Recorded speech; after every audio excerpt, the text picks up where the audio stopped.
Atheist Nomads, episode 200. Woo! The podcast you're about to listen to includes cursing and talking about hoo-haws. Please be advised. Welcome to the 200th episode of Atheist Nomads. We are recording this live, and it's a lot of fun. We're hitting the 5-year mark, 200 episodes down. I am Dustin. Joining me here in the studio is Lauren. Me! And as always, we have Wesley. And Wesley, introduce who's with you. Hello, everybody. Well, we have the lovely Sam Mulvey to my side over here. Hello. And then we have the extremely smart and awesome teacher, Becky Friedman, over here. Not as lovely, Buenas tardes. but quite awesome. I think I'm lovely and Sam's smart. I know, when he said lovely, I thought he was going to say you, but he said Sam. I'm like, oh, okay, yeah. we're going that Switching way. it up. It's turnabout. It's a comedy thing. It's fair play. Yeah. It's the Sorry. hair. So, hola, Becky. Buenas tardes. Yo Hi. soy la mujer. I actually do speak English as well. Yes.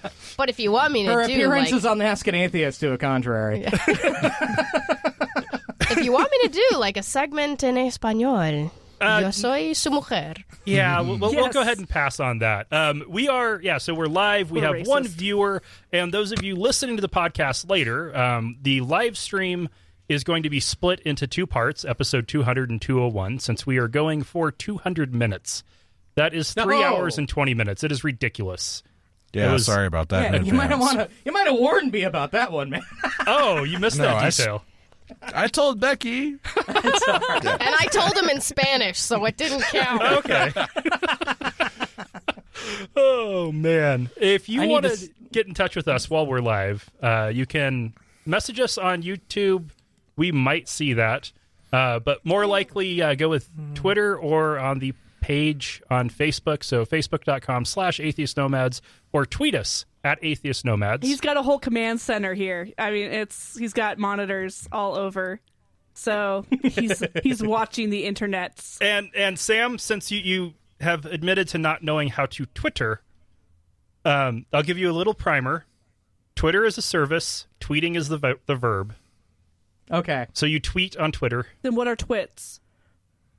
Those are people. Yeah, those are people. It's a good Roald Dahl short story. I'm just keeping with, I like my usage of it because it makes me sound like an 85-year-old man.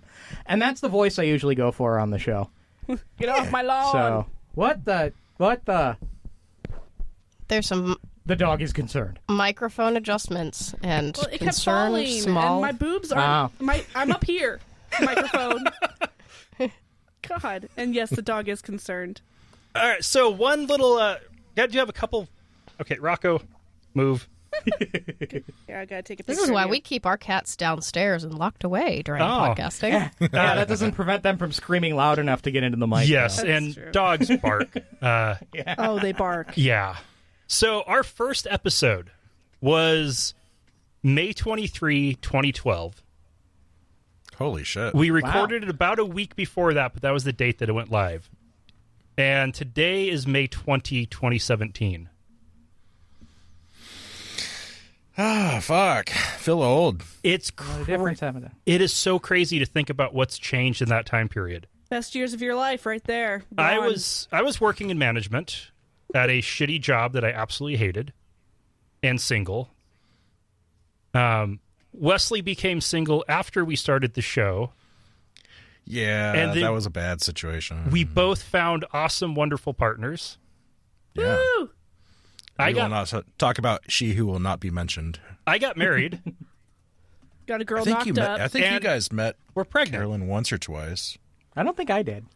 The blonde kind of. Yeah. The she who shall not be mentioned that you are now mentioning. Let's mention He the can't not talk about her now. So, to 5 years. Cheers. Cheers. Whee! Pastrovia. Salud. And yes, I should have learned my lesson with the 12-hour live stream we did for Light the Night about not drinking liquor. What are you doing? And here I'm starting with about 2 fingers Oh of scotch. my God. There you go. It's a And good I start. have a cooler of beer at my feet. You were so much better when you were drunk, though. Well, and we're only doing 200 minutes, so if I get completely tanked, it's fine. I'm adding a Sure. photo on our Yeah, Facebook sure. feed. There's a difference between 12 hours and there's a difference between 3 hours, 12 hours, and 24 hours. Yeah. Like Yeah. what happened with the 12 hours Sanity. was I got drunk and then I sobered up. Yeah. Oh, that was bad. Too Yeah. long. And then I was just Yeah. tired. Wasn't pretty. Wasn't pretty. No. You can see the hangover coming from right about here. Oh, that A hurt. screwdriver between your eyes. Like a bird heading for the window. and Yeah. You're like, no, don't. But yeah, this has been awesome doing this show. And, Sam, I've definitely been happy to be able to call you a friend of the show. I really enjoyed it. Not not arch only, not only are we keeping the Northwest Outpost for atheism going, but we also have a similar interests in tech. So Yeah. when I got the problems, I got somebody to call, and that's pretty cool. And if I want to find out a really awesome, super geeky, amazing way to do something that is overly complicated, I know who to call. Kind of like our life in this studio, right? Yeah, a little bit. I was going to say, just look around you. Yeah. Look around What, you. the bomb shelter? Yeah, Oh. it was cool. You called it a bomb shelter a few minutes ago. Yeah, which I was think is, thinking fairly what I accurate. should do is I should make prints of like radioactive symbols and stuff, and so you could like attach them It to would the just- ceiling. It would fit in with all the other propaganda in You the know, bomb if- shelter studio. If I could get an acoustically transparent material that looked like tin cans or jars of urine, I could just like cover one wall with that material, and then it really would look like a bomb shelter. A photorealistic print on a fabric. Yeah, There we go. Yeah, I was, yeah. I Can was you- also thinking a wall of photos and articles of like mysterious murders, all with thread leading to Sasquatch. It would be great. Could work. Actually, I need a wall of videos about the Y2K thing. And I can pretend that I've been here for 17 years. Oh, and with the Sasquatch one, you definitely need to tie in Ken Ham with that. yeah. And Ray Comfort. Oh my god. Well, I don't know about Ray Comfort, but Ken Ham may, in fact. No, I'm not doing that joke. He looks a little Sasquatch-like. Yeah. Yeah. The thing is, He looks a little not he's human. kind of growing into that beard. That beard looks groovy now. As he's getting older, that beard's looking pretty stylish. Where before, it looked like he'd rub himself up against a particularly old forest. Yeah. And gotten a lichen infection. But now it's A lichen now it's infection? working. Yeah, that's what that beard like-fection? was. So, yeah, a like-fection. It's a symbiotic, organism that because that's what it is Well, in trees. yeah, that's why he doesn't believe in evolution. He clearly is like some sort of weird mistake of evolution because he's a forest man. You know, he is forest man. Da-da, you know, anyway. Well, it's like those horsehair threadworms that infect, like grasshoppers and cockroaches, and then zombify them Yes. and Yeah. make them do their bidding. It's like the forest lichens have infected, and at that point, it's not symbiotic anymore. It's pure parasitism. Yeah. Oh, yeah. Which is a good description for religious nutjobs, right? Yeah. Yeah, make them Parasites in crawl out to society. the top of a leaf of grass, and so that bigger animals can eat them. Yeah, or the ones that zombify them and The make them little like ants? jump into water and Oh, yeah. drown them, so and then they and can. then the parasites exit the body, and it's all really creepy and looks like the Thing.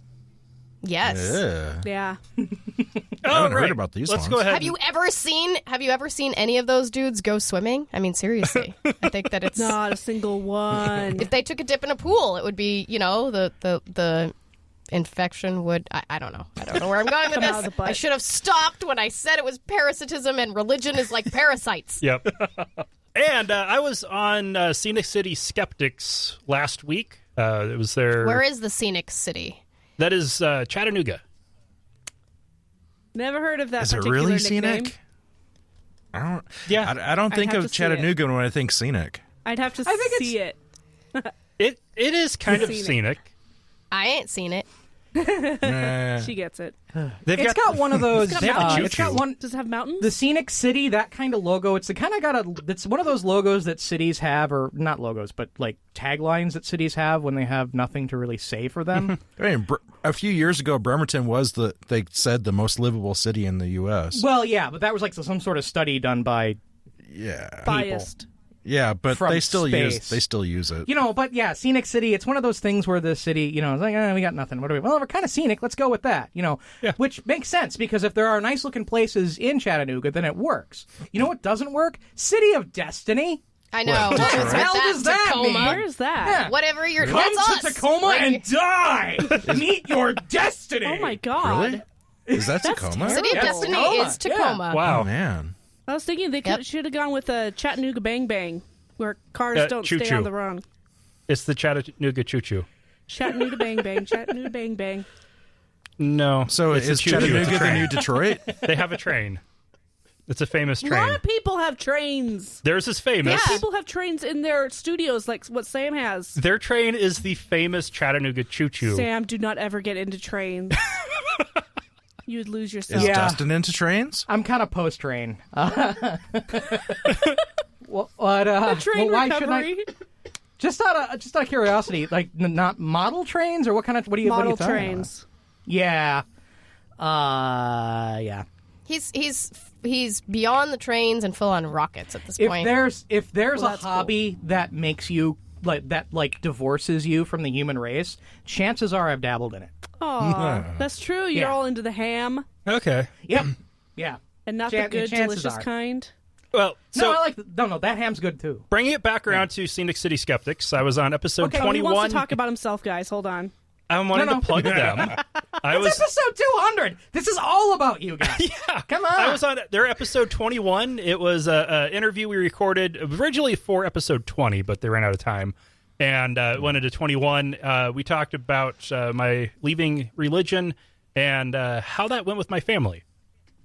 So, yeah, it was a lot of fun.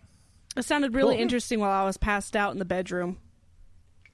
Not really listening. Well, that's not foreboding or nothing. Well, it's always fun when you're on one half of the conversation. Well, come on. Lauren's sleeping for two now. Oh my god, can I have that on a shirt? Sleeping for two? Forget the eating for two. Yeah, You're just no, I'm conked not- out for 12 hours a day. Nauseous. I'm too nauseous for that. But yeah, sleeping for two? Totally. Wear it to work. Take naps. And we got an email from Randy today. Randy! Congratulations Oh, on boy. your 200th episode. Unfortunately, I'm traveling today. Been with you all since Secular FM days. Love your work and yeah. keep it up. You're a power voice in the fight against stupidity and Trump. Keep it up. By the way, I'm traveling with a 3-week-old baby. This will be your future. LOL. So you Thanks. are Randy. Randy is, shall we say, not sleeping for two. He's negative sleeping for two. He's in the debit brain, debit side of things. Yeah. Yes. Which, of course, has me kind of rethinking the whole plan I had of when the baby's born, we have a month's worth of episodes stocked up. So I'm not having to record during that time period. So then we're starting right about the time the hallucinations begin. Yay! Fun. It makes for a much more interesting show. Yeah. And of course, PodCon came out, and he's all like, "Oh, I want to go to PodCon," but it's like seriously like 4 days after the due date. December 9 and 10 in Seattle. Yeah. What? Call on Sam. He has a question. Yes. Sam. PodCon? Yes. Hank Green was talking about it from Vlog Brothers, SciShow, and the internet, as he likes I to have put a it. celebrity crush on Hank Green. He's one of the doesn't? people running it. I mean, unless it's John Green. Who's So. the fuck's Hank Oh, Green? Hank So Green and John dreamy. Green. John Green does the more history-oriented things and political-oriented things. Hank Green does Oh, the the Alton science type Brown-looking guy. stuff. Yeah. Yeah. so Crash dreamy. Course. So they're related to No, Tom Alton Green. Brown's hotter. But That's so because it's, he's into motorcycles and Macs. It's them. They've got Criminal coming for it. They have the McElroy brothers for My Brother, and Me.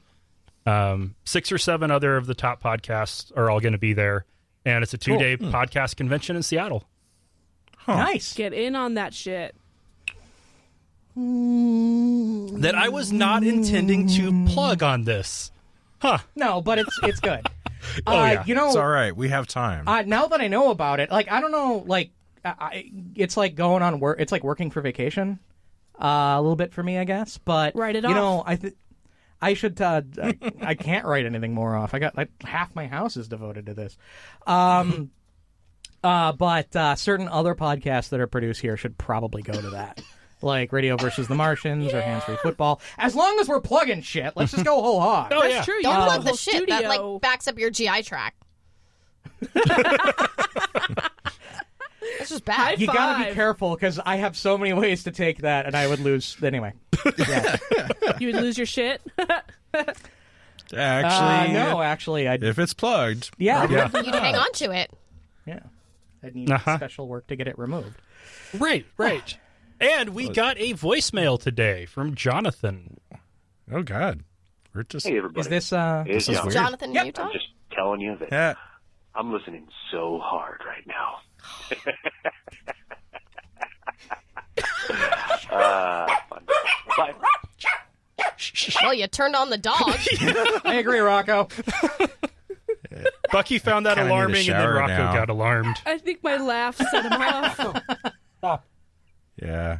I need a shower now. Oh boy. It was the laugh. Was he alarmed or intrigued? I'm guessing it was coincidental. Probably the neighbors made some noise. I think I laughed funny, and his laugh was so good. Rocco, come here. I love it when people laugh at their own jokes. I also love it when people explain their jokes. It makes the joke Sam better. was thinking Oh of man, getting you'd a love T-shirt it here. for me. Yeah, that says Jeez. I explain the jokes. Like there's we've got a whole group of people who just explain jokes at each other, Yep. and it makes me want to die. I It'll be came up called with a really Becky. good one the other day. Why does the lock doctor lose his cool at the end of the day? Because he Why? ran out of patience. Can you explain that to me, Because Lauren? patience and patience sound the same. So it's like he's impatient, and he also ran out of customers.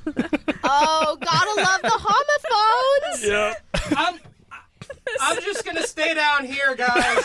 Sam seems to have collapsed and taken up residence on the floor. He might have broken his hip. I just feel the need to seek my own level. That's all. All right. It's a bomb shelter. He needs to get under the desk. Yeah, that's it. He's ducking and covering from the terrible joke bombs. From the puns. Oh, man. Highest form of humor right there. All right. Well, Just we're going to actually take our first break now, and then let's talk about a little bit of news. Oh, thank God we get breaks. Oh, All there right. are breaks? Dude. 30 So seconds. Lauren can nap for 2. Right on. Yes. 30 Give a seconds, thumbs and then up. I'm planning on probably about 5 minutes in between the two halves. okay. Atheist Nomads is proudly brought to you by Archway Hosting. Check out their low-price, full-featured hosting solutions at archwayhosting.com. That's ARCHWAY hosting.com. Hey, we're also brought to you by listeners just like you. Find out how you can become a patron at patreon.com/atheist nomads. That's patreon.com/atheist nomads. In a new Gallup poll, a record low of 24% of respondents said that the Bible is, quote, the actual Word of God and is to be taken literally word for word. A record high 26% said they view the Bible as, quote, a book of fables, legends, history, and moral precepts recorded by man. And the largest group, coming in at 47%, think it is the inspired Word of God. This is the first time ever that more believe the Bible to be a book of fables than the literal Word of God. All right. Trending. My concern with that is that people don't believe the Bible is the literal word of God, but there seems to be evidence that a whole mess of people believe that things are literal and true when they clearly are not, or even when they're not so clearly untrue. Yeah. So I'm not too super psyched about that one, but it is interesting and cool, and at least we've gotten over the Bible hurdle. I want to get over the fake news hurdle. Yeah. Well, I guess the question is what is the assumption that we've been using for our Rise of the Nun speech and for stuff like that is a lot of these people are becoming skeptics and stuff like that. A percentage of them, and probably a significant, like maybe on the order of 10 or 20%. But what are the other, what is it that the other 80% of the population who are saying the Bible is a book of fables, what are they actually believing? And there doesn't seem to be like a huge trend. I mean, you got your people who believe in The Secret, and you got your people who believe in the flat Earth stuff and conspiracy stuff and a lot of like new that. agey, new wavy movie stuff. Well, and now that Alex Jones is hot again, you've got a portion of people who think that Christianity is a globalist plot to control the world by using the tides to change your neurological functionality. But please tell me you made that up. Yeah. Okay. Oh yeah, I saw words. Yeah. Yeah. You just sort of turn off your Broca's area, and it's fine. The part that kind of concerns me here with this is 26% they say they believe the Bible is a book of fables, legends, and whatnot. That is more people that believe the Bible to at least be the inspired word of God than are Christians, Jews, and Muslims in this country combined. Well, obviously the poll is going to be skewed to Christians, right? I mean, Christians are going to answer yes. It shouldn't and then necessarily be skewed. There's the possibility that there's people that aren't particularly religious, but do say, okay, well, that is inspired by God. I'm just not Christian. There's going to be that percentage in that population. And speaking as someone that came from a tradition that had the belief that the Bible is inspired by God, even if it's not literally true, there's a whole lot of wishy-washy mush kind of embedded in that statement that it's inspired by God. Which is why it's such a huge percentage in that poll. Mm-hmm.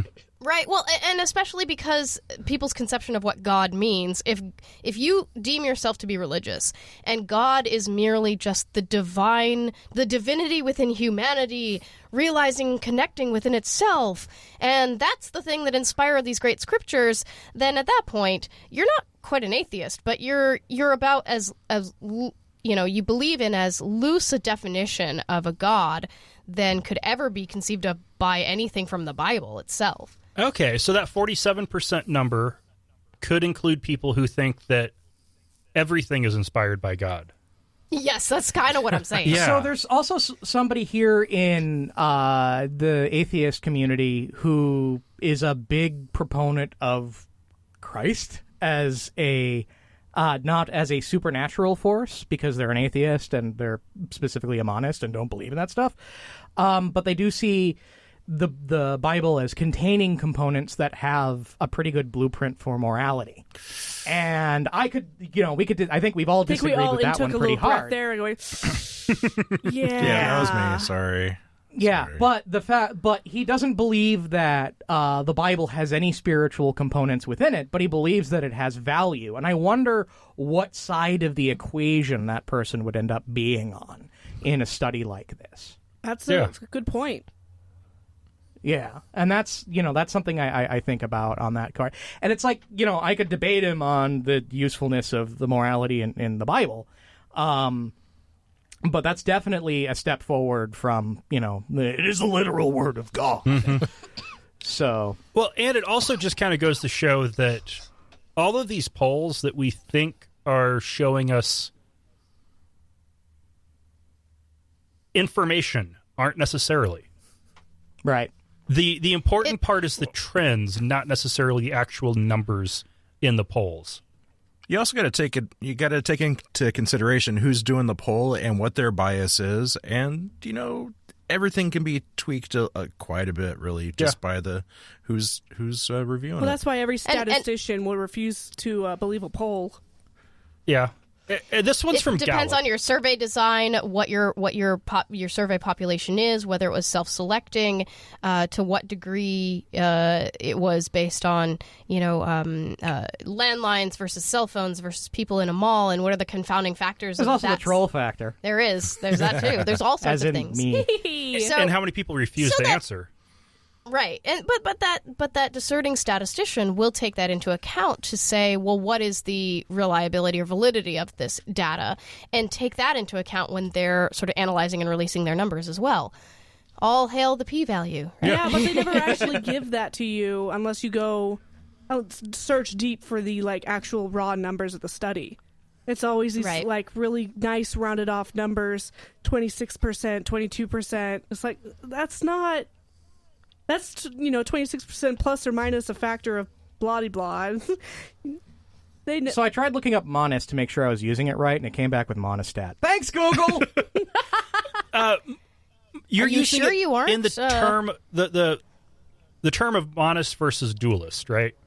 Right. Because there is also monist as a theological term that refers to people who believe that God is basically God is the sum of everything. Right. Well, that's so God is energy. Would that not be pantheist? Yeah, people generally tend to use pantheist for that, unless pantheists. You're talking universalists. So pantheists believe, Unitarians. Pantheists believe that God is in everything. One of the U's. Panentheists believe that God is everything, and then there's monist, if I'm remembering correctly, which kind of believe in a lower level God that is the sum of everything. So less divine and is just kind of getting And every word weird. he said is a Wikipedia article of at least 15,000 words. So a monist is kind of like Mr. Wednesday from American Gods. Small G. I've not yet read or Reference begin not found. watching Try again later. the American Gods series, but I'm really looking forward to entering into that realm. Yes. I think I want to read it before I start watching it. Definitely read it. MJ's reading I've never it. read it. I think she's well over halfway done, but we're also watching the series as we go along. So her reading is well advanced of what the episodes are, but the show is pretty fucking good. One of my friends who knows that I'm an atheist and she herself is sort of a loosely identified Christian said that and she knows that I also have a thing for the Supernatural series, said that it's like... What do you call it, Becky? Hunky Ghost Hunters. Yes. yeah. So that I have a thing for the Hunky Ghost Hunter series, and she said that the book reads like a smart Supernatural with less sexism and less hunkiness.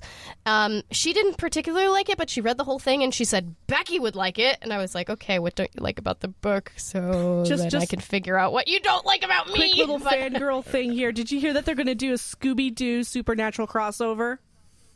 no, I please, didn't, no. but I'm Animated totally episode. into that. An animated episode of Supernatural with the Scooby-Doo gang. Oh, I So don't know that I excited. want it animated. Well, how else would you do that? The live action CG Scooby-Doo? Yeah, with what's his face as Shaggy. No, it's like the movie they did in, what was it, 2000? Well, I know when it was. Yeah. It was 2002. Couple movies. I saw it in theater in London. I take a serious Strange issue thing to with do in London. anything with Scooby-Doo that actually involves the supernatural, because the original cartoon series was all about them showing that it's not supernatural. It is all skepticism. Yeah. And so maybe this will finally be an episode of Supernatural where nothing supernatural happens, and it is literally just A guy in a mask. the guy in the mask. It's That the would old, be awesome. Old man Taggart, who wants to kick them out of the... I don't know. And I would have gotten away with it too if it wasn't for those meddlesome kids. Yes. So I'm just verifying that I'm taking nasal decongestant here. Okay. Okay. There's a reason Oh, man, that he's my verifying throat just that gave you're me- taking nasal... Gave me a steroid Decongestant. nasal decongestant once. Oh, fun. Oh, man, it was so weird snorting steroids in the morning. Holy It is. crap. It was Sure. like Rush. this little It's a little, 10-second Flonase. rush. And then I was back to Nice. normal. It was Well, basically... Becky likes to maximize the drugs in our medicine cabinet. Yeah, the space and the organization of it and things like that. So you have nasal decongestant, which are little red pills. And then you have, what is that stuff called? Pyridium. Pyridium, which are little reddish-orange pills that are right next to each other. And pyridium is to anesthetize the urinary tract when you're having That's what- urinary Yep. discomfort. Yeah. Basically Makes a your pee UTI. look like highlighters. Okay. And so one morning... Oh, God, I see where this is going. I was my face was all blocked up, and it's like, oh god, I gotta do the show. So I'm barely awake. I get up, I pull some, and think, all right, red pills, whatever, done. I go upstairs, and it's just not working. And this is Ask an Atheist. How is everybody? And and it's just not working. And then I go downstairs and go to the bathroom. It's like, fuck, I don't remember being punched in the dick. It's really freaky, and yeah, but it's especially freaky when you don't know what's coming. Yeah. I want to try this now. It changes your urine anywhere from brown to red to orange to highlighter yellow. Yeah, and this had kicked in the dick color coming out of my coming out of the. So it's kind of like an iodine look to your yeah, as if you're peeing iodine. Okay, I'm just embarrassing Becky. This is awesome. What were we talking about? Supernatural. We got a tweet from Jonathan Areola. Okay. Evolution doesn't make mistakes, just monstrosities. Hi, Jonathan. Evolution does make monstrosities. No, technically. What would be the opposite of a monstrosity? A minusculicity? He also sent a picture of some very, very dark drink that he is finishing off. It looks like some kind of liqueur with a skull on it. Okay. Is it pyridium urine? No, it's too dark for that. Whoa! Sorry. Whoa, out of bounds. What buckets? Oh, wow. Buckets? I don't see any buckets. Could it be the TP there? Looks like a white bucket. Are people tweeting about our buckets in our room here? In our bomb shelter? Yeah, I don't know. Okay. This is a teacup. I mean, I'm not a bucket. My name's Sam. Yes. We love That's you, a puffin, Bucket. not a bucket.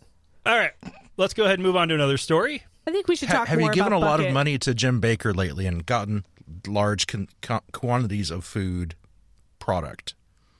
Do you know that's what he does like now? survival No. foods? Jim Baker, remember a crying guy from the 80s? Yeah. Really? That's what he does is he sells mass quantities of dehydrated food. That's what he does on his show. Survival food? Yeah. For like the second comment or something? Dude, he's a fucking prepper. Yeah. Oh, That's what he does is he sells prepper food to so we're preppers. friends now.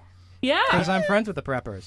Oh, man. Yeah. You're peripheral to the preppers. We went No, we're orthogonal, really. We went to Survival Con Looking for last camping fall. stuff. And so this is a little mini convention in Boise at Expo, Idaho.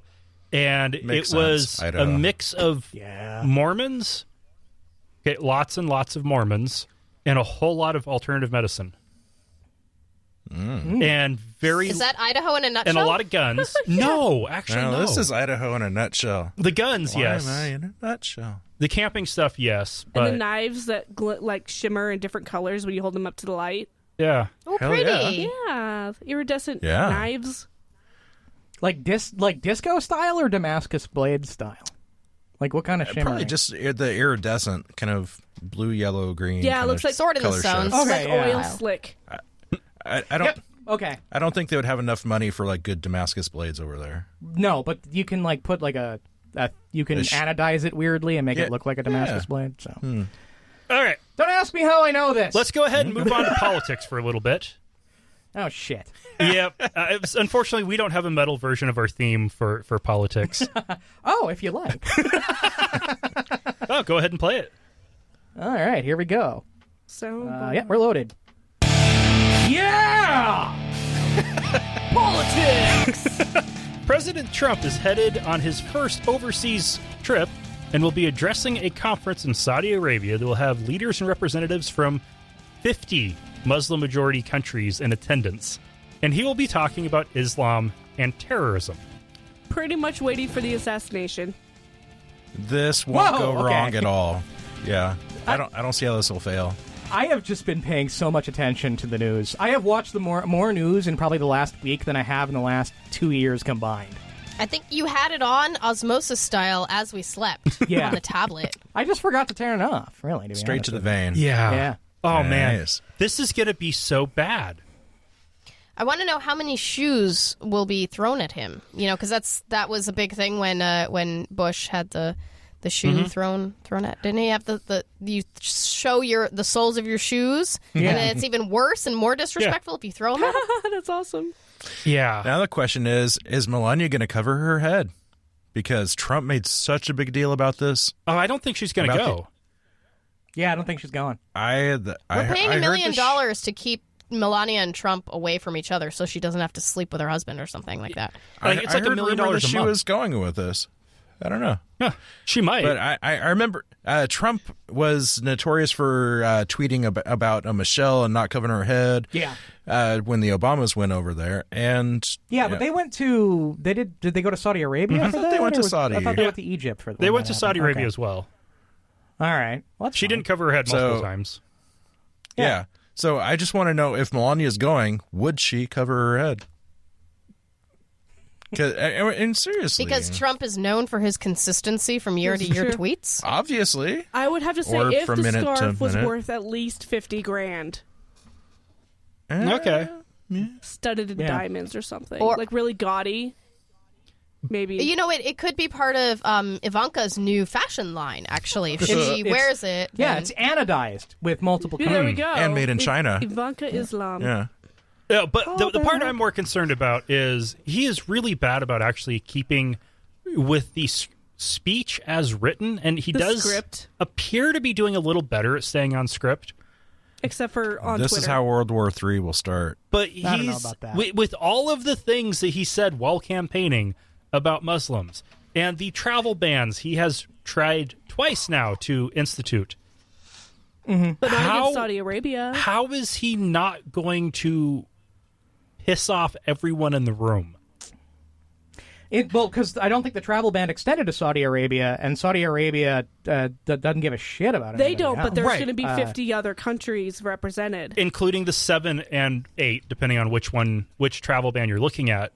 Right. But they're going to be in Saudi Arabia, and we have to remember that in Saudi Arabia, you are considered a terrorist if you do anything against the king and doing anything against the state. And so if Saudi Arabia is welcoming Trump and you are there as a guest in Saudi Arabia and you say something other than the state welcoming Trump is a good thing, you are then considered a terrorist. We can't also forget that right now, right before the trip, Jared Kushner sealed up some major deal with the Saudis for billions of dollars.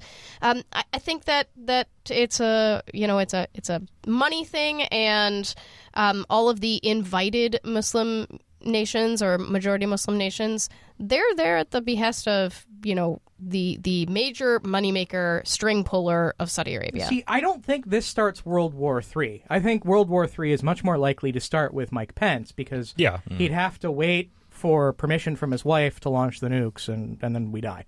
But the fact of the matter is, if they're, in cartoons, when somebody sees a huge pile of money or an opportunity for money, their eyes turns into dollar signs. Mm-hmm. If there was a symbol for that, for political power over the United States, that's literally the eyes of everybody in the room when Trump walks in. Because he's so dupable, and he's so transparent in what he personally is after, that he's really easy to troll. He's really easy to get, the Russians have really easy to get information out of him. And so I think people are looking as an opportunity. Like, if there's a war, it's going to be a war to get one over on the United States. It's going to be a war of trolling the White House, is what I think it's going to be. World War III, I think the most likely scenario for that would be either North Korea pushes Trump enough for him to actually try to invade, and then we either get war with China or Russia. Or, more likely, Russia continues to destabilize our government, and while we're right in the middle of Trump and hopefully Pence's resignation, and have an incredibly weak either secretary or Speaker of the House or President Pro Tem of the Senate taking over, that Russia then uses that opportunity when we're at our weakest to invade the Baltics. Yeah. I don't know that necessarily launches World War III, but that's NATO. That is a likely NATO. I am aware. Yeah. But does any war between NATO and anyone else, well, Russia, because NATO, does that immediately mean World War III, or can it be? Does a NATO conflict actually does it mitigate a world war, or is it something more limited? Now, and in the case of the Baltics, I don't think it would launch World War III, because I could see a lot of other places saying, I can't keep the fuck out of that, because that's not going to end well. But if the Latvians and Estonians say, and yes, I'm forgetting one of the 3 countries, and it is Lithuania. Yes. If those 3 all said to Europe, you have to come to our defense, both as EU members and as NATO members, either NATO dissolves or we have World War III. Yeah, I agree with you all the way up to the World War III part. Huh. It doesn't necessarily instigate a world war, especially since the world as we think of it is much bigger now. Do you think Japan's going to get in and going to jump in on this like they did in World War II? If we also had war happening in Korea again, if that started up, that's North Korea. So the next part of the scenario, we're engaged with Russia in Europe, and then North Korea invades South Korea because they don't think we can do anything. And honestly, we couldn't. I don't know about tell that. them that. Crap. So I think Japan probably would get involved. I mean, yeah, okay. So the People's Army is a high level of mobilization, but their logistics are shit. Yeah. I mean, their logistics are propped up by aid. They don't know that. So if that aid, right? Cover your so ears, they start North Koreans. No, I want They them to can't hear access this. this. I want them to hear this. So if they start that, how long is that invasion going to last? 10 minutes? 20 minutes? Yeah. The danger there is the ballistic missiles, not the. I Yeah. imagine a They toddler can do at some Chuck E. damage. Cheese. It's like running around super hyper and then collapsing. That's The- probably yeah. about Yeah. how long. Well, supposedly we do have some missile batteries down in South Korea that are supposed to be able to take out most rockets. Hopefully the ICBMs too. Right, but my point is, a Scud doth not make an invasion. Right. yeah, And no. So, I mean, what you would see is just a general destabilization. And a it- Scud would only be aimed south anyways. So it might be maybe a phony World War Honestly, III, if I'm going to make a Honestly, reference. I would suspect if North Korea invaded South Korea, China would stop them. That would be nice. China doesn't want Asia to be destable because that's bad for business. And right now, China is basically a giant corporation.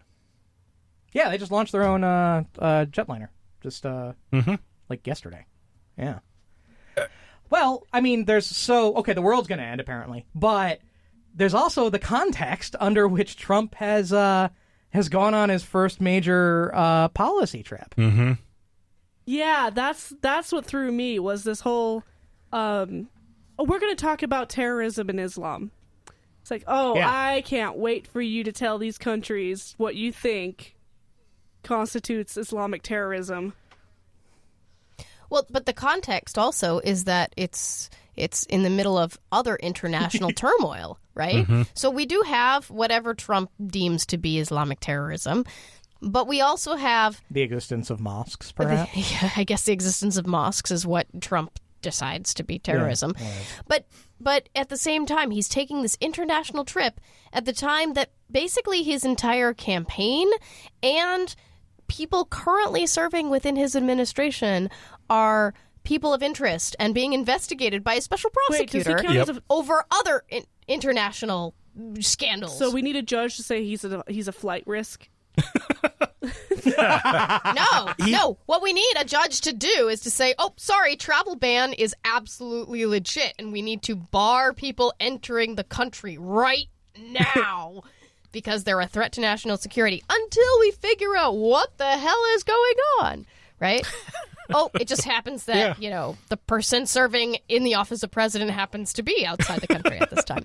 The timeline here is amazing. So apparently Trump has Comey over for dinner Come and over. says, "Hey, Come over. Come on over. Come me over. Okay. Comey over."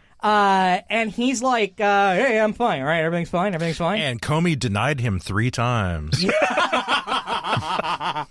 And then fires his ass, and everybody's like, "Hey, that's not a no."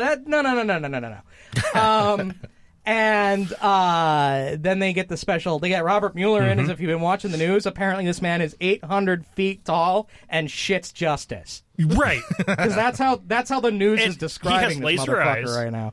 Yeah. Cyborg. He can see through everything. He's basically Superman. Yeah, apparently he's FBI man. I just said highly lauded by Democrats and Republicans alike, but I like your version of this. Yeah, and then now the scuttlebutt from the New York Times and the Washington Post, who have apparently the journalistic WWE tag team match to give Trump a stone cold stunner, is because that's the thing that happens when you're Trump, is that not only is it is now a criminal investigation. And the target is somebody presently in the White House. So New York Times did pick this up, too? Because initially it was just Washington Post, and that was the only outlet that was reporting it. These are stories combined by Washington Post and New York Times. Ah, okay. That's the scuttlebutt right now. And as it happens, they seem to be pretty accurate. Yep. So, well, Lindsey Graham corroborated that. Yeah. Well, Lindsey Graham and John McCain have been in bed together since the beginning of the... Let's just Lindsey Graham and John McCain have been in bed together?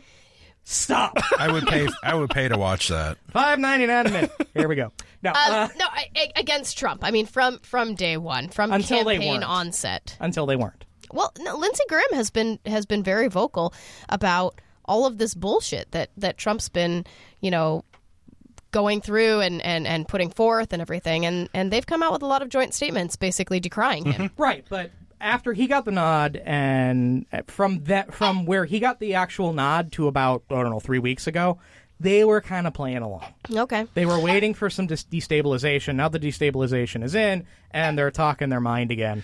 And everybody knows that when John McCain talks his mind, hilarity results. Yeah. You want hilarity? We're talking about Trump over in Saudi Arabia. He gives a little curtsy, if you notice that.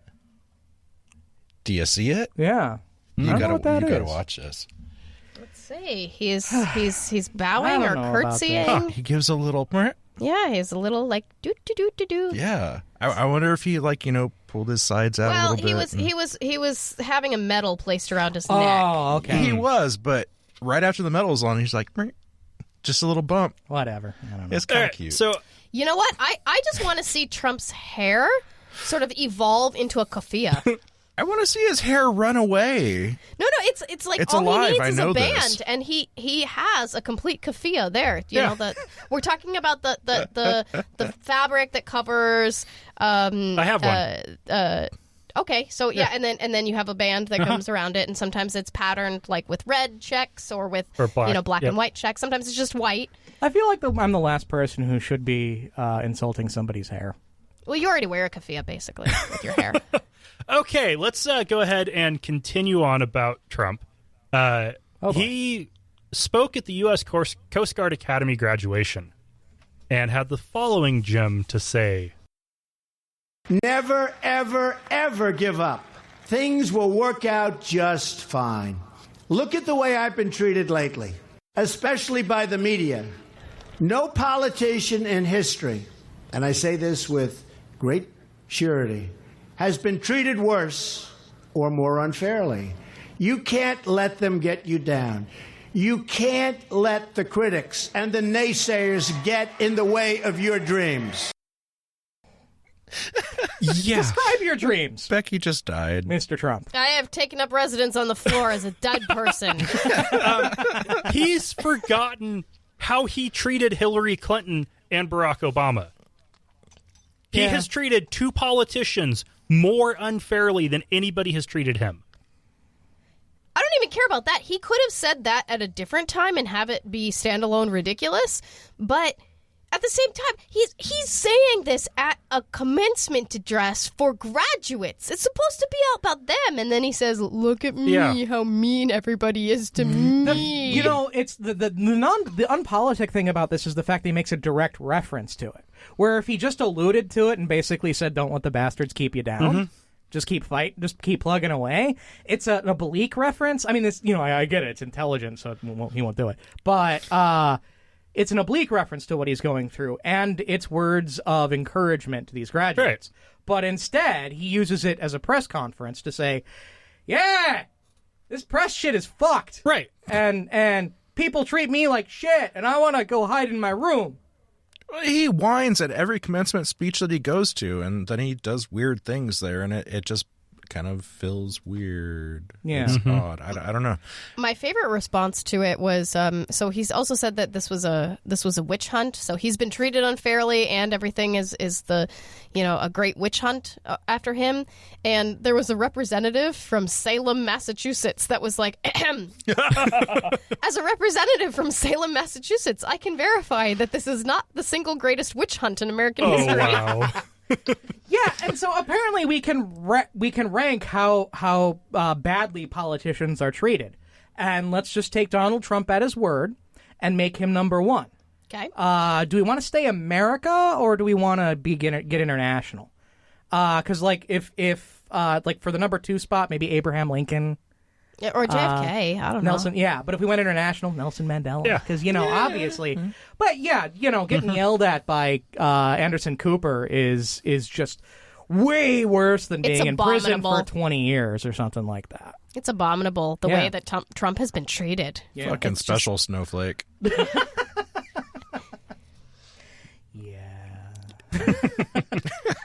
Oh man, it's just ridiculous. I also remark that that the graduates only start yelling and hollering when they said you can achieve your dreams. But before that, no one was yelling and agreeing with him that he's been treated the poorest of any politician in history. I don't know if that's an editorial comment so much as just a lack of understanding. It was. Where the fuck is he talking? Well, if you watch the broader part, they do cheering quite a bit, and he's starting to hint at this is what he's trying to talk about. And there, you still get cheering, and it starts getting quieter. Yeah. You can tell he has supporters there. Oh, yeah. But this is the fucking U.S. Coast Guard Academy. Of course he has supporters there.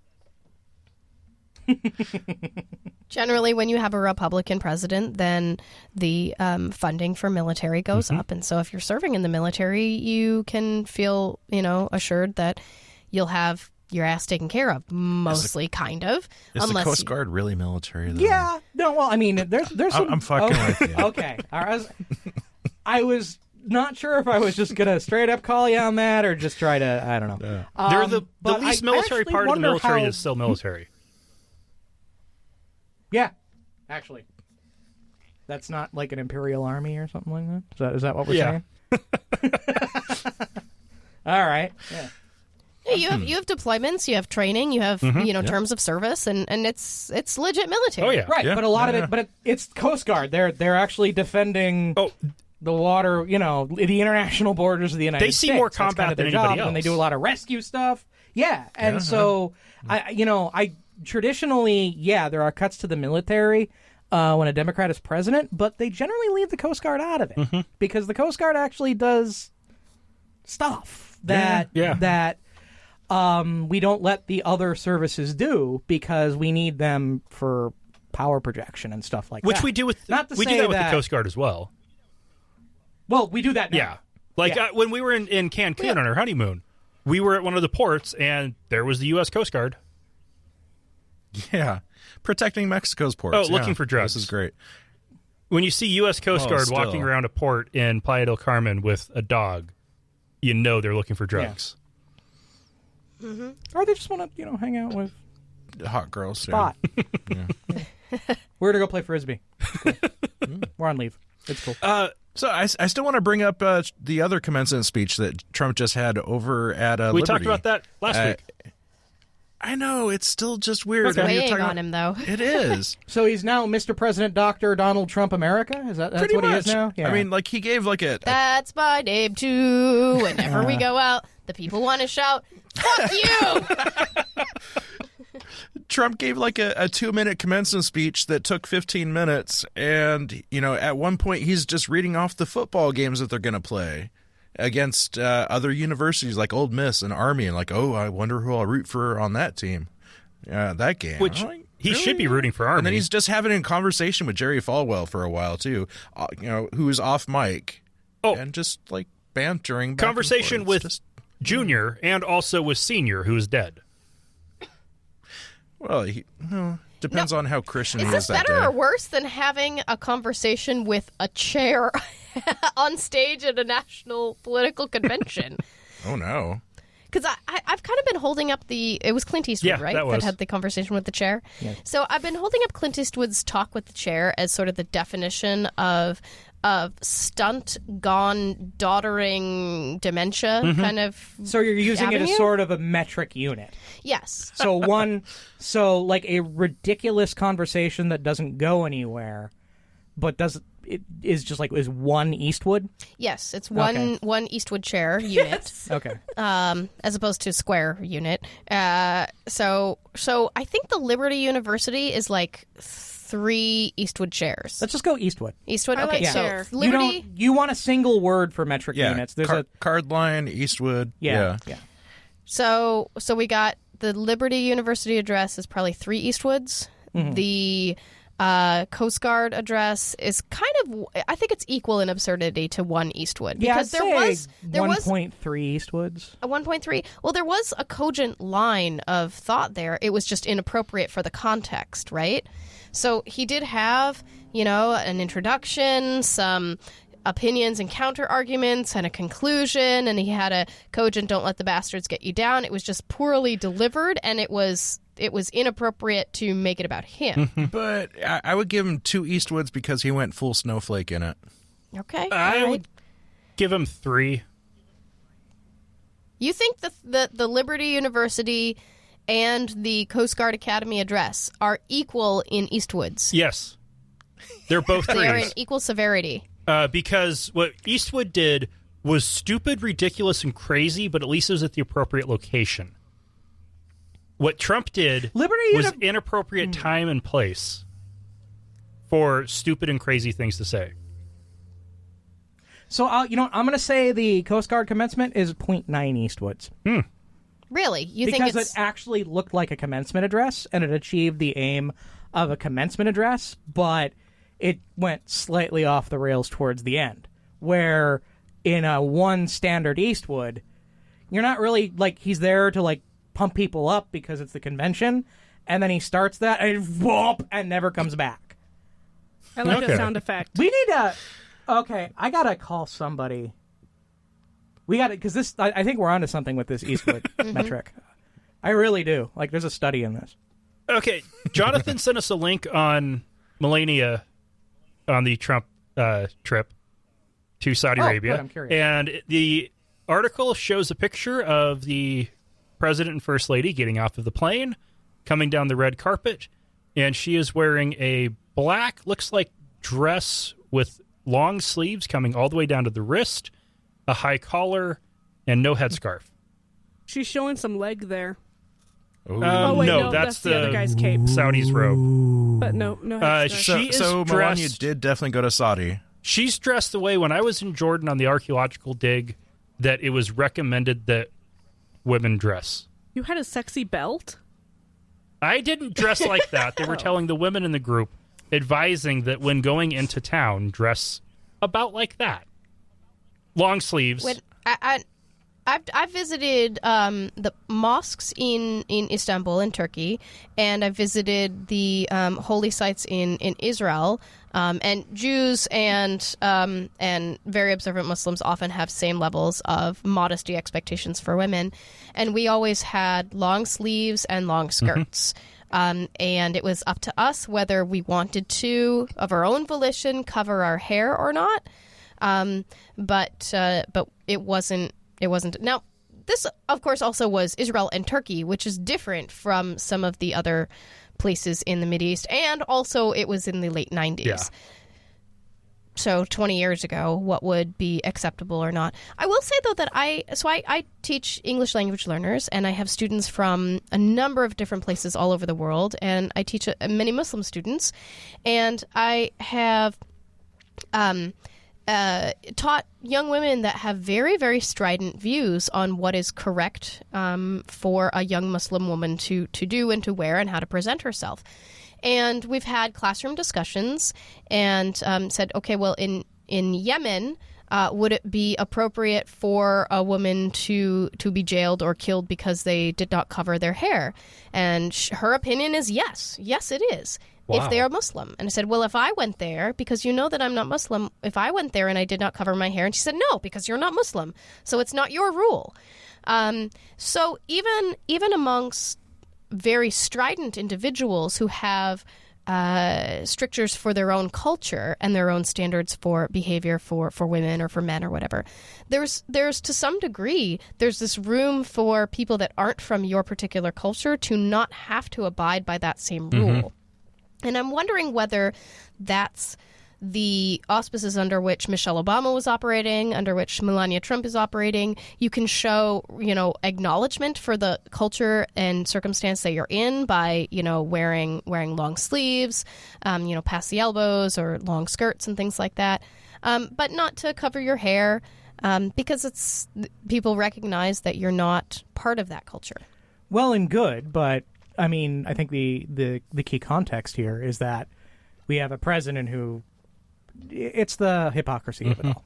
It is. I mean, I'd let's not belabor the point because, for my own sanity, not to save anybody else. But we are costing Jonathan. He's wondering why all his UTI-colored rum is gone. That's disgusting. Well, that's because he didn't buy a larger bottle. Yeah, and he sent a picture with that. Buy in bulk, dude. Showing through the glass the browser window with the video playing with you guys on it. Artie, I'm confused. Very nice. This is very meta at this point. Yeah. Dude, put a link in chat. I want to see this. This is good. It's on Twitter. It's on Twitter. Well, so Sam can't which means access I'm it never because he gonna doesn't know And how to see he it. did tweet you too. Yeah, at Atheist Nomads, okay. at That might Asking be Atheist WA. Okay, all right, I can do this. I Tell can him do with it a little myself. peridium he can make some more. And we have one final Trump story, and then hopefully we will be done with Trump. We need the Trump medal theme. Actually, okay, after that, then we need to talk about Trump a little bit more still, but we'll get there. Anyway, Trump's first education budget, which, if passed, will go into effect in October, will cut $10.6 billion from federal education programs, including college work-study programs, public service loan forgiveness, and mental health services at public schools. F that. It will also increase about $1.4 billion to promote charter schools and voucher programs. Banging head against the wall. Oh, my God. So, this is the face I make when... You just took a picture of me. That's the face I make when I hear of these things. And actually, I was sitting in Spanish class on Friday with kids, and I was, going through grading things, and something popped up on the other tab of, Google News, and I just remarked, the new budget came out for education. And a little girl said, oh, well, what is it? And I said, okay, well, they want to make cuts to this, and this, as you just listed off. And one thing that actually buoyed me a little bit and took me out of that anger was she said, well, what source is reporting that, Ms. Friedman? And I was like, okay, you just calm me down a little bit, because she did. And then she said, I said, well, it seems to be Washington Post, and it is directly from the budget that was released to the White House. And she said, because she really wanted it to be false. She wanted it not to be true. She wanted the president that she, I'm guessing, is actually supportive of, to not be promoting these things and to not be putting forth these things. This is a young lady who is of Russian heritage, and we have a lot of young people in our school that are of Russian heritage that are very pro-Trump. I wonder why. And then seeing the look on her face of this is in conflict with what I'm thinking, because I support this President Trump of my new adopted home country. Yet he seems to be doing things that are going to screw me over with my education. And it's just, even for those that are supportive of Trump, there's conflict. There's this internal and more that is happening, unrest. and they don't know how to handle it. Yep. Yeah. Oh, and we have a lively chat going on YouTube with the stream. What? Really? Yeah. What the fuck? Weirdos. Yeah, what do you think? What do you think I'm doing over here? Do we get to burn them at the stake now? I think that goes back to the witches, Salem, Massachusetts. Yeah. Revan said that the right wing went nuts when Obama was deemed to have bowed to the King of Saudi Arabia, but I guess this is okay.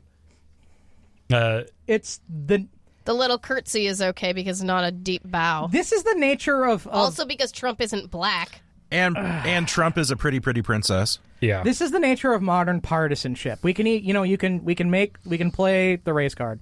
We can do all that stuff. But the fact of the matter is, let's look at the Democrats and how they treated Comey, where when he, at the very end of the election cycle, where he's like, I'm reopening the email investigation, and suddenly he was worse than Hitler. And now, less than 6 months later, he is a god among men for actually investigating Trump and his connections to Russia and getting fired for it. And so my position on this, now that I'm looking at it, and a lot of people are saying, well, I still hate him because of the election, but it's good. But this is exactly the phase.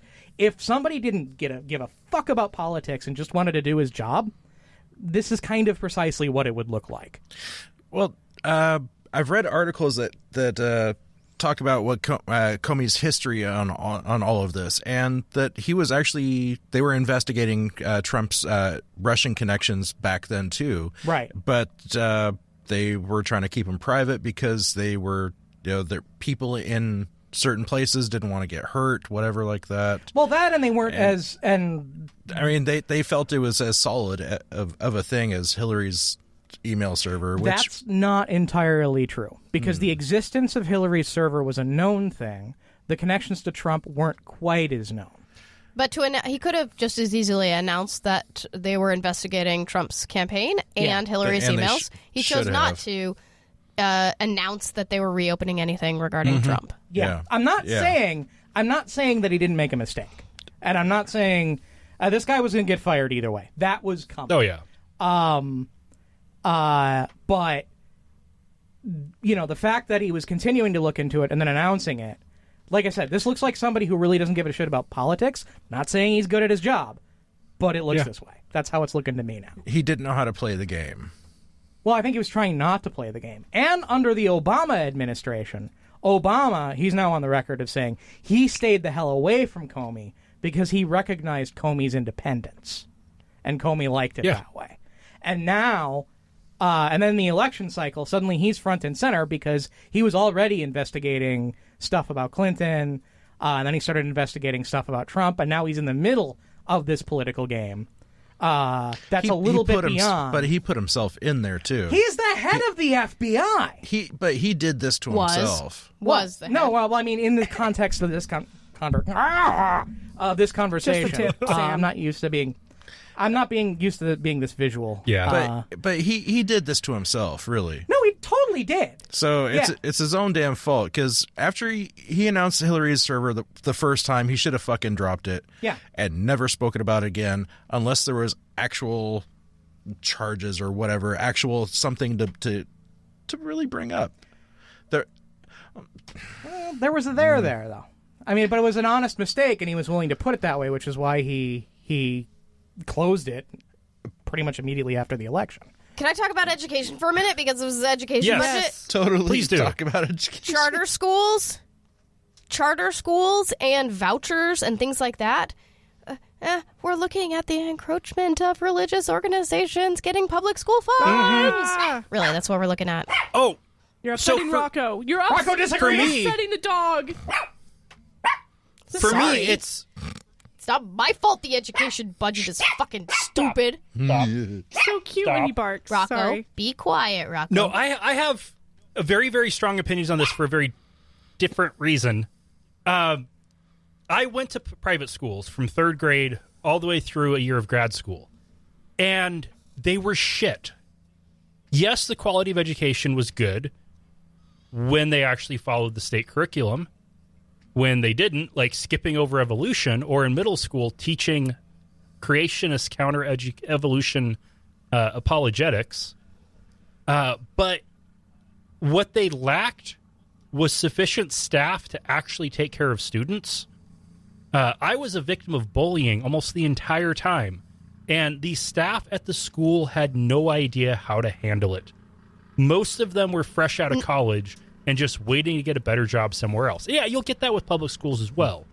But well, they don't even have any requirement to address things like that. When you're in an independent school, when you're in a private school, there's no requirement to accommodate students with learning disabilities or with physical disabilities or with health issues, or there's no requirement to intervene in bullying. It's all up to whatever goes on. And you have private schools that are allowed to say, well, maybe this just isn't the best fit for you and you should go somewhere else, and make it, untenable for you to stay there. They get to pick and choose their clientele, so to speak, which is bad for everybody.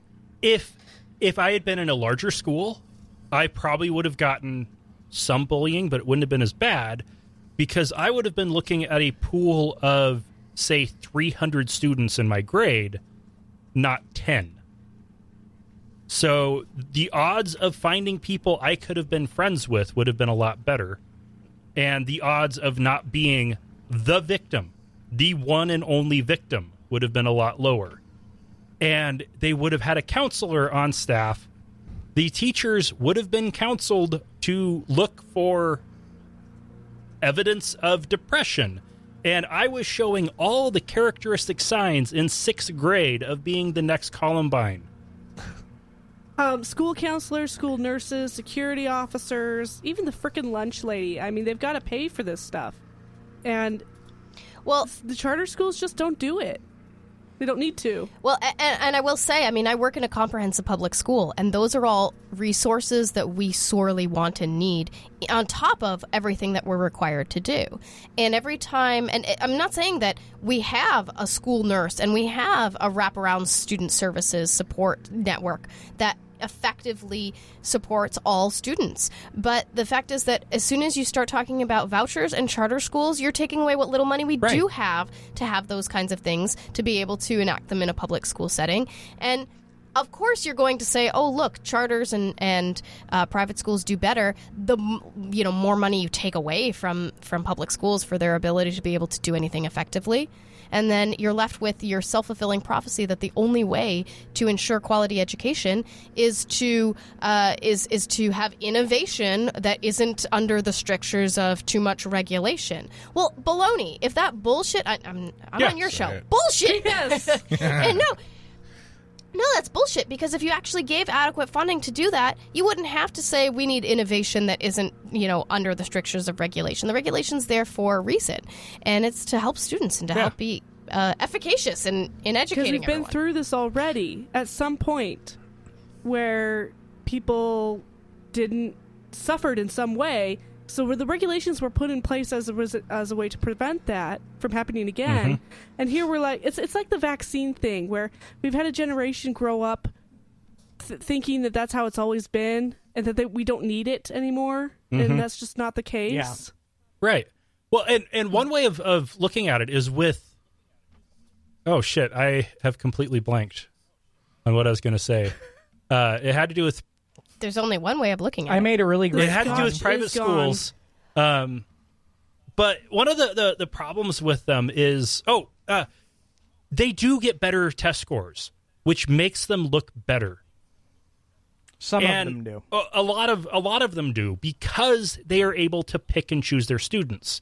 If you only take the best students, if you take the top 10% of students, you're going to have the top 10% of test scores. That's pure selection you're paying bias. For if you send your kid to private school, you want your kid to be in that top 10%. And even with the private schools that will take every student that comes to them, you still have, they're only taking the students whose parents are willing to spend the money on that kid. And you're not going to spend all that much money on a kid that's kind of slow. Right. Well, you may, because you may have parents that have the means to do that.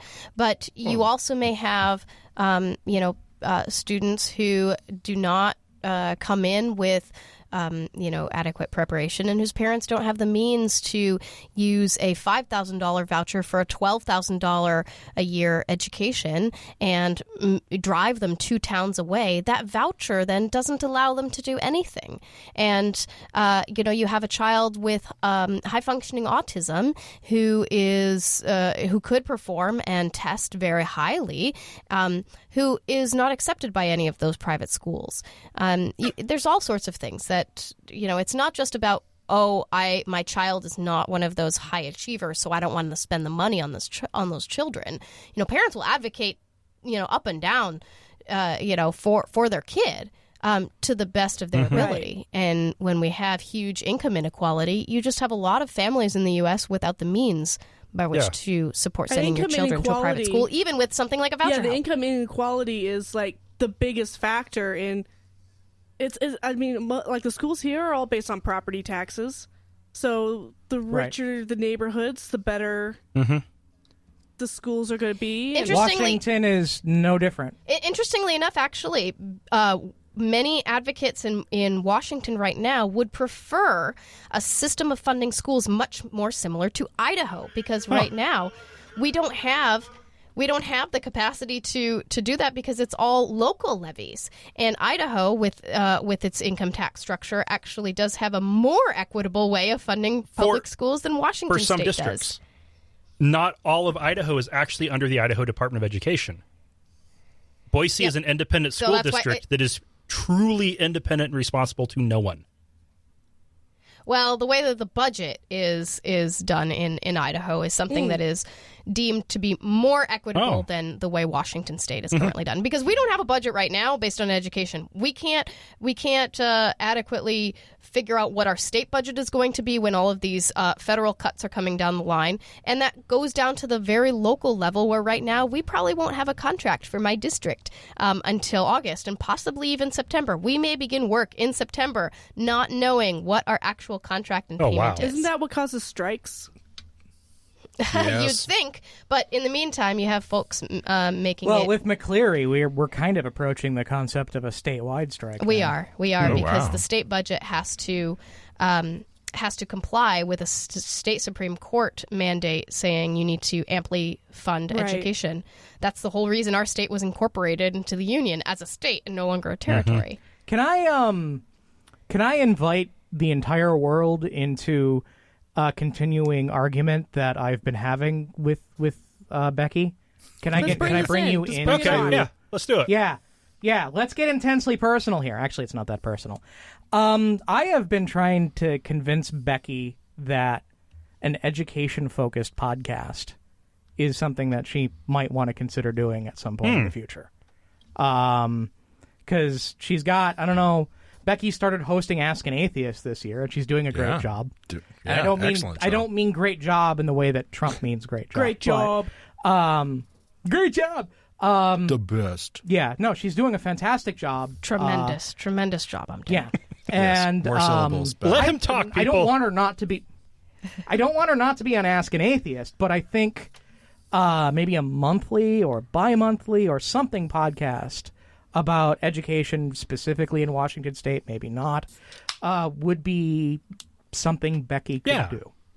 So those of you who are fans of Becky, and there are more of you than I know. Hands. Yeah. Maybe put that idea in heck, head. we've talked about doing a parenting podcast, and Don't put too much on your plate. Don't do it. But yeah, we've talked about doing a parenting podcast, and one of the things that's definitely come in my mind is Becky would need to be an integral part of that. I'm not a parent. The education part. Asked me whether I have kids, and I said yes, I have 180 of them, but only until 2 p.m. and only 180 days a year. And then we go to Royals and the drink concept a lot. I had would be there would be parents talking about parenting, and then there would be parents asking experts questions. Experts like educators and pediatricians and counselors and actual experts. I just... You mean like using information to inform your actions regarding another human being? And it would be novel. It's a novel concept. The novel thing about it as a podcast is it would be one where the hosts are not trying to be the experts that can ask questions. The hosts are the ignorant people who are asking questions of the experts. That is, in the early days of Ask an Atheist, actually, I may have talked about this, but originally, the show that Ask an Atheist now has evolved from what Mike and Casey and Jeremy were doing with Ask an Atheist on TV into a podcast project I conceived of in 2006 called Part of the Problem, which is specifically that, which was I was going on saying, I'm not an expert on anything, so I'm going to interview people and I'm going to treat the listeners like experts and say, hey, guys, how do I deal with this? Where's the research there? That, I actually think, has better outcomes for podcast production. I think it's more engaging to the audience and it's more entertaining than the more standard method, which is I know everything about this subject, and so I'm going to inform you. Then let's deliver something didactically. Yeah. Right. And, if you know what that word means. And one benefit of it also is you're going to get better listener engagement because they're going to be asking you questions to ask your experts. Right. So I love the idea of Becky and having a podcast. Becky, you're awesome, and I want her to be on the show more, definitely. But at the same time, as a partner of somebody who is really into podcasting, sometimes I just want to say enough's enough. Can we go for a walk in the park? Can we? Fuck parks. I don't care about parks. I want to. There's more to life than podcasting. There's blogging. There's video. They're in Washington where it's raining most of the year. I just have to say that I just got an email to my personal account from somebody says he's in Nigeria asking for me to send him a large King James version of the Bible. Wait, really? It is too expensive here and I cannot afford it. Please help me. Yeah. Wow. That's a bizarre. terrible, terrible scam. May God bless you and your family. Hope to hear from you soon. Blessings in Jesus' name. Really the wrong person, because there's many people that would gladly send a King James. Forward it to John Jacob Klingenschmidt. So how much money is he asking you to send him for him to be able to send this to you? He is not asking. He has a Amazon link to one that he wants. So I'm guessing it would just get mailed directly to him. I'm still thinking this is some new scam. twist on the Nigerian prince scam. Yeah. But it's an interesting twist. But it's definitely a new twist. I can't afford a Bible. Aren't Bibles given and distributed for Aren't they free dropped everywhere? from the skies? Sometimes, but also if you have a particular want for them. Like I remember one conversation I overheard at I would need 4 edition for pastors in my church, making it 5 copies we need. Oregon Conference camp meeting. I was working at a church in Oregon. It was when I was in college, and I was working in the youth tent. And I was in some room with all the pastors, hearing them talk. And there were 2 of them debating what's the best Bible to get to preach with. Because they both preferred the English Standard Version. But one of them really, really liked the Oxford binding and was almost willing and probably going to get a King James just for that particular leather. Okay. I was raised with King James, but apparently the NIV is what most people like. Yeah, NIV seems to be the modern standard. Which is weird that somebody would specifically ask for a King James. Yeah. It's Nigeria. I like the 1990s Teenager's Bible. The Teen Extreme Bible? Yeah, the one from 91 or 92. The study Bible thing. No, the one that the Bible's rewritten in modern in a modern dialect. Isn't that the Teen Extreme? The Teen Extreme is... But a modern dialect from 20 years ago. So it has Cowabunga, I am the Lord your God. Yeah, where Jesus walked on water. And John said, awesome. Killer. And other things. Whatever. You were a teenager then.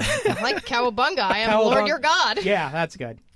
Oh no. Jonathan is sending us pure evil. I was wondering when we would get to that. I have to bring this up. Keep Portland weird and kind of rapey. Yeah. I mean, this is hot news fresh off the Twitters from KUTV in Portland. Man wanted for throwing semen on unsuspecting women in Portland grocery store. Whoa, what the hell? Is it his Dear own God. semen? Is it human semen? Is it Krieger? It hasn't been tested Because if yet. it was tree semen, then that's just like shaking flowers on Becky, people. I'm pretty sure it was I'm pretty human sure semen. they wouldn't have specified. That's a fairly if it was inside pollen. joke. I'm going to assume it's going to take a while to collect that much from humans, so I'm maybe it's actually bull or... Deployment method is my question. How does he do it? Does he? It's like a little. Is he semen pult? Is he flicking his wrist A like super that? soaker? Does he have vials? Yeah. A super soaker, perhaps? You know, I mean, Nobody's racking it like that. Come on. I'm sure if you're loading it with semen, you're racking like that at some point. I don't know what I would do. I'd be disgusted, but then I would probably laugh and kick the guy in the balls. And just like, what the might hell as well is stop the wrong with production you? facility. Call the cops on that one. That's some bodily fluid That's stuff. true. That's got that shit's got to end. You can call the cops after you kick him in the balls. Yeah, no, yeah, and then he will Stop experience production what? Immediately. Yeah, he will experience that color of urine without the use of pyridium. That one. Yeah. Oh, man. Have fun with your highlighters, man. call back. This is the... I'm reading through the YouTube Dear comments God. again. Dear God. That chat is awesome. Especially the two Jonathans. I'm going to have to get in on this. Tyndale and Areola.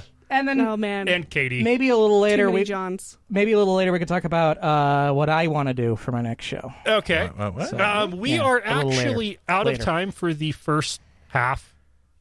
So no. I'm going to go ahead and play the outro. Somebody keeps driving by in like a freaking 1930s car, and it's driving me crazy. Huh.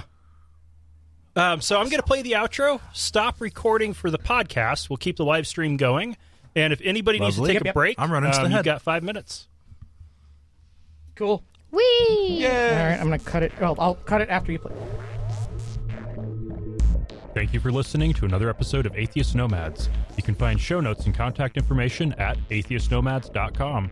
Follow us on Twitter at Atheist Nomads and like us on Facebook at facebook.com/Atheist Nomads. Please subscribe to the show in iTunes, Stitcher, or your podcatcher of choice, and while you're there, feel free to leave us a review. Theme music is courtesy of Sturdy Fred. Until next time, this has been the Atheist Nomads.